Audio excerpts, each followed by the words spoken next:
Kyra Weaver, born in the second year of the First Age, led a life marked by extraordinary events and adventures.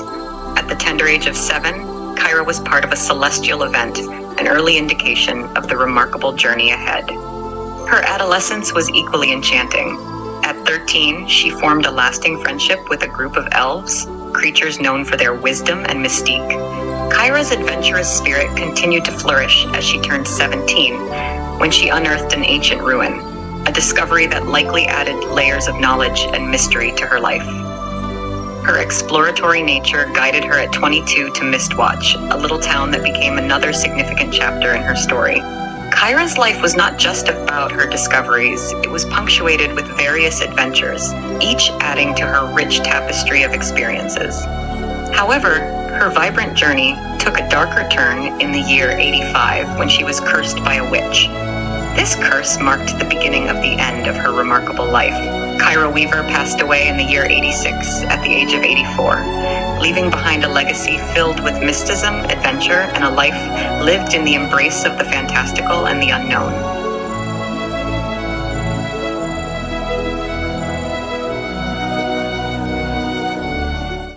I saw the funniest thing happen in the market the other day. Really? What was that? Silas came in and he slipped on a banana peel. Oh my gosh! And did that cause a big scene? It did. He knocked over the entire crate of apples. Oh man, that probably made Joannis pretty mad. Joannis, the market keeper. Yes. He was furious.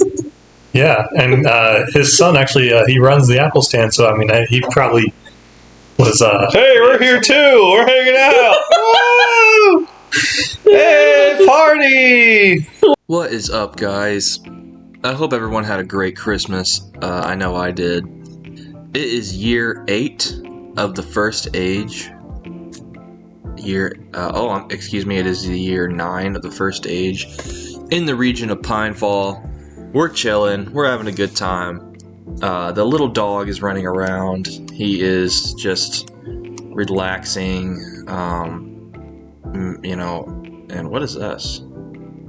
We're just chilling over here in Pinefall, and wow, we have some towns here that are just waiting to be explored. Let's see, we have the town of Wraithwood up here. We can see the town change to Wraithwood.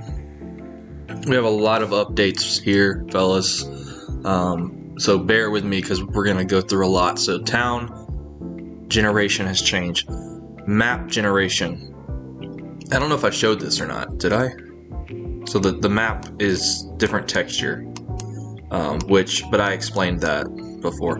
We have regions that randomly are given names. So we have the region of Glimmerstone, Mystic Shore, Eagle Crest, and Pinefall. I feel like Pinefall is a pretty cool name. I like Pinefall. So I would settle in the region of Pinefall, you know. That'd be cool. Where's my little guy? Here he is. Alright, let's come over to the region of Pinefall. Yeah, I like this pond. I like this little pond. He does nothing at this point, but he's still in there, so. So let's look at the town of Wraithwood, and let's see what's changed. Before we go into the town, let's take a look with our handy Okay, sorry guys, technical difficulties. My game is not fully optimized. Obviously, there's some bugs. And so now the year is 2. Boo! Year's 2. And the region is Hollow Ford, which is kind of a cool name, Hollow Ford. I like Hollow Ford. And let's take a look at the town of Sablestone. I had to regenerate the world, so we now have the town of Sablestone here. And before we go into Sablestone, let's take a look at its history, which we can do with our handy-dandy search system that I created, which I want to call like the encyclopedia of the world, So Sablestone was the name. And in 27, so this Sablestone was founded in the year 27, which the year is 3 here, so that's an error. with the this system. I you know, and I actually forgot about that. So this year thing is going to get changed to reflect the years here. So really it should say like 100 something, because that's the year right now. Anyway, it was founded by Liana Stargazer. Oh, interesting. Liana Stargazer in 27, which is interesting. That's the same character that we were using before. The names aren't that great. So Liliana. Let's check. Let's see what she was up to. How do you spell that? Liliana? There we go. Why is there two L's then? That doesn't make any sense. Liana Stargazer? I don't understand the spelling of that, but I think that might be the this text, the way this text font is. Okay, so she was born in 21. Liliana Stargazer was born in 21, and she founded this town of Starhaven, which is 22. That's a different town. Founded a couple towns. Then she was cursed by a witch. This would be at age 3. So this is all not really. I never went in and made sure that they don't do stuff when they're kids. Dragons. She probably founded half this world. What was it? 27. Okay, she founded the town of Sablestone. Let's keep looking at her history here. There's a lot of interesting things. She explored a cave with magical crystals, drank from a fountain of youth. Interesting. Again, she's explored a cave with magical crystals, which is interesting. She tamed a wild griffin.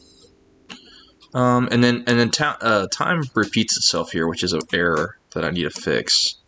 So the last thing is in 81, she passed away. So she died at the year 81, which is so sad for Liliana. And where's my calculator? Because I'm kind of stupid, and I need to make sure this is, let's see, 21. Yeah, you know, why use your head when you can use a calculator? So 81 minus 21. 60 years old. That's kind of young to die. But so she died in 61. Interesting. Okay, so once again, technical difficulties have led me to edit some things out. For some reason, the search bar system, it's working fine, but the actual like toggling it off and on sometimes works, sometimes doesn't. I don't understand. So it's kind of tricky because you're using a search bar. So like, what button could you press to make it go away? Because you use most buttons for typing, right? So I used to have it as the T button. You press T to bring up the search bar. But then when you type the word type the letter T, it would get rid of the search bar. So I had to change it to tab. And then I realized that tab goes back and forth between the search button and then the search bar.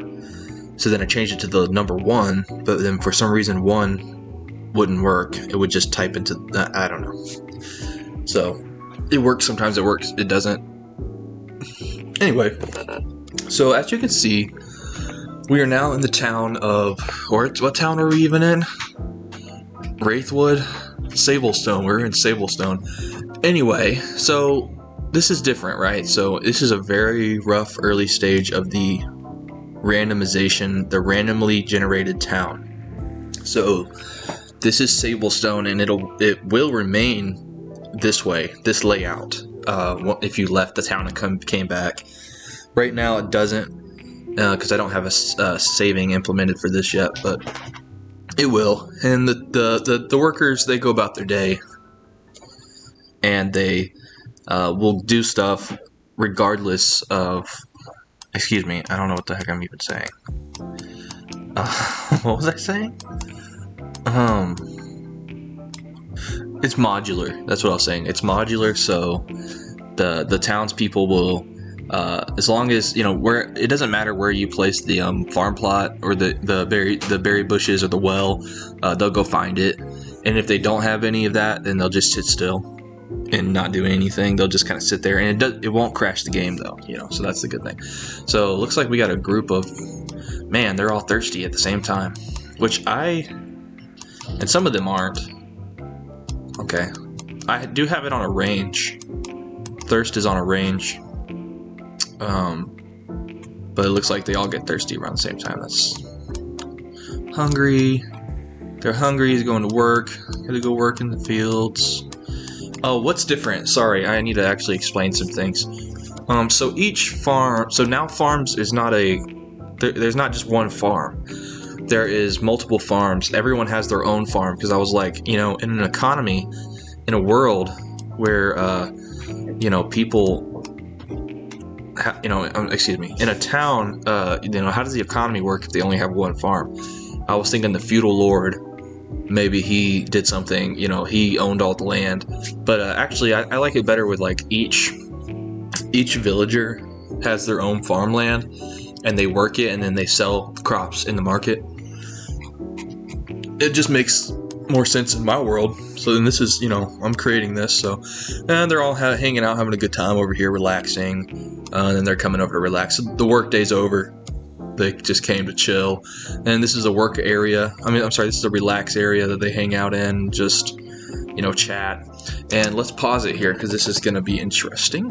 Which you've already seen this functioning. But yes, we do have, we have a friend list. So this man, Quinlan Amberwind, is friends with, you know, Beatrix Shadowwind, Mira Wind River. I made sure they all have fantasy names. Nolan Darkwood and Tristan Ravenshade, you know, and this guy is Tristan Ravenshade. So, and they talk to each other.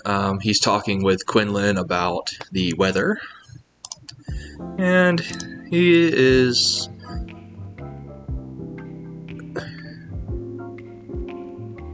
Oh, wait. What? Oh, I forgot I added that. That's good. That's good. So I totally forgot I added that because I'm so used to seeing them say calm, and I haven't done any work on that in so long. Their moods. Anyway, what was I saying? He's talking about the weather, and then Quinlan is talking about the latest news in town. So sometimes they don't talk about the same thing, which is, you know, kind of annoying, I guess. But it's, you know, maybe they're just maybe the conversation's just kind of going fast, you know. But look at this. Check this out. Quinlan Amberwind, he's sad right now. His mood is sad, and he has a thought. I hope it's safe to gather right now. They are known for being cowardice, selfish, and social. So he's cowardice, he's scared. It's a little sad that he has to go gather. So is he about to be... let's see if he goes... Is he hungry?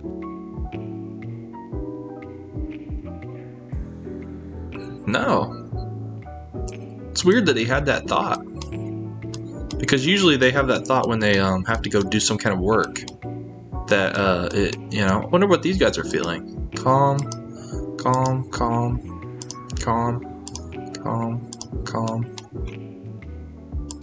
Sad. Oh, it's Quinlan. He's sad. That's so interesting that one of them became sad.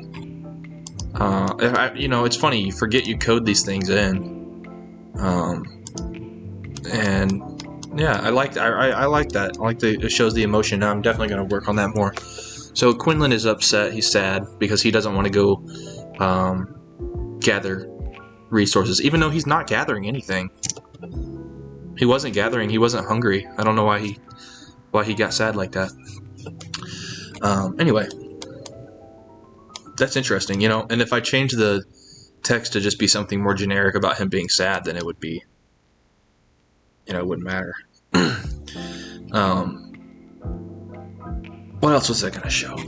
Yes, people that are working, or I'm sorry, every villager now has a inventory system.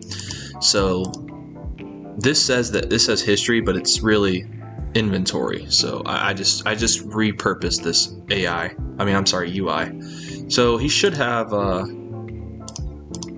he has crops. He has harvested crops, which is 9. Because at the beginning of the game, you know what? Let me just go run it back and show you.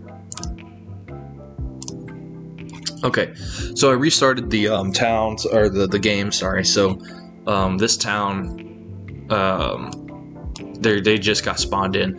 So they have inventory systems, and their inventory, which is in here, is wheat seed right now. They all by default have wheat seeds. And we'll follow little Cedric Wildheart. So when Cedric Wildheart goes to his designated farm, he will farm a little bit. He runs around, and let's check him. He no longer has an inventory. He has nothing in his inventory because he planted the seeds. And it doesn't say like planted seed on the screen, but they planted the seed, and so his inventory is empty. And I think it's like 10 seconds or something right now for testing. If you wait, and usually they stop moving, and that's how you can kind of know. Which I don't know why that happens, but maybe he's never going to stop moving. So anyway, we'll pause it. If we were to check him now, he now has harvested crops. So he's harvested 9 of the wheat, and it should say wheat crop, but he right now it's just printing out the variable number. I mean the variable name and number. But he has some wheat in his thing, and so in the future he will go, and once he has stored up enough wheat in his house or his, for his family or whatever, he'll go sell the excess in the market, which is going to be the next update that I'm working on. Market and combat system will be next. So, yes, we're going to make a market. Excuse me. We're going to make a market. And also, this town looks nasty. We're going to fix the town that have trees and such. And actual roads. I would like to do some kind of road systems. I don't know how, but I would like that. And the market system. So what I plan to do is... Let's just let this guy work. What I plan to do is, have a market probably around the hangout spot, which is over here. These lazy people, they don't have a farm, so they're not doing anything. They're just relaxing. We'll have a market over here, and people will go to the markets, and probably the people that don't have farms will become like merchants in the market. And we'll create an incentive system. This is what I'm planning. We'll create a little incentive system where we have water and food, and we'll make like water be like 0 points, and so it's sort of like the least, no one likes it that much, and then other drinks, milk, wines and stuff like that will be like a higher point system, like maybe a 2 or a 5, and they'll want to drink that more than water, and so they will go buy that. Same thing with food. We'll have a food system, and they'll want to buy those things. And so if they don't have the money to buy those things, then they'll just drink water. No one's going to thirst to death here because we have access to a well. But what'll happen is it'll affect their mood, probably. If they don't have money for these things, they'll be upset. And that could lead to interesting things. So yeah, that's about all I got here. I'm really pleased with the way this is turning out. There was a week where I was gonna give up on this project. I really was gonna give up on it because I didn't know how to structure it anymore. It was getting out of hand, and I knew especially with world generation, there was gonna be so many sets of like data sets and so much stuff that I did not know how to structure. I did not know where to put it, and I was really like thinking Godot probably can't even handle this type of game. It's going to be so laggy because I've had simulation games run before, and they take and you get about 500 to 1,000 nodes moving around, and it lags out, And so I was worried about this one because there's so much going on. So far, it's been okay, and like I said, I was gonna give up, and I was like, I can't, man, because I have, I put like a month into this game. I made videos. Like, it's gonna be a waste if I just give up. It's gonna just be like a waste of time. And so I didn't give up. I just kept going at it. And what I found a saving grace, and that was JSON files. I did not know about JSON files. I didn't know what they were. So I learned how to format stuff into a JSON while I was over the holidays, and I pretty much created the whole generation system in that night. When I give or take, the search stuff was the next day, but I created the whole generation system, it went through a couple different iterations.